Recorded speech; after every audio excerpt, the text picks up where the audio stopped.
This is the good news about God. Pharaoh said to them, now you can move. Go away. Go and serve your God.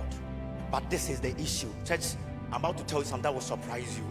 When they started their journey, the Bible said God gave them a route, and the route God gave to them was the long route. They could have taken a route that would take them only 3 days to arrive at the promised land, but God gave them a route that would take them about 40 years. I have a problem with God over here. Let's see an illustration.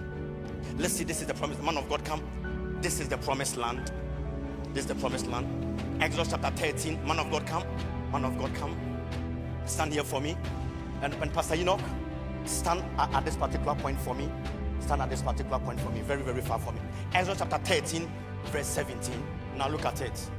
When Pharaoh let the people go, God did not lead them on the road through the Philistine country, though it was a shorter route.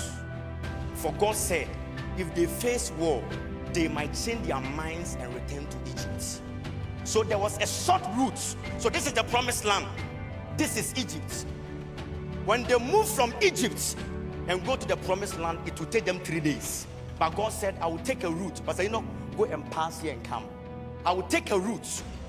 I will take you through a route that will take you a long time. 40 years.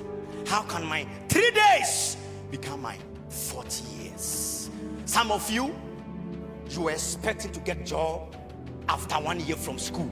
It's been 6 years now, and you're asking yourself, God, do you still love me?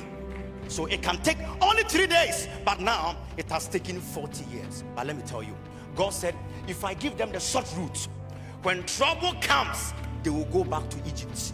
But I want to help them so that they don't go back to Egypt. Sometimes your delay is not because God doesn't like you. God doesn't want you to go, because God knows when you go back to Egypt, your life will finish. When you go back to Egypt, other people will suffer. When you go back to Egypt, what you have said about your life can never come to pass. But today on this sacred altar, I declare, whatever wants to take you back to Egypt, today I came to make you a U-turn. Go to your promised land. Walk in your purpose. Walk in your power. Walk in your authority. Nothing can block you. No entity can take you back to Egypt. Turn to the person by you and say, my neighbor, don't go back to Egypt.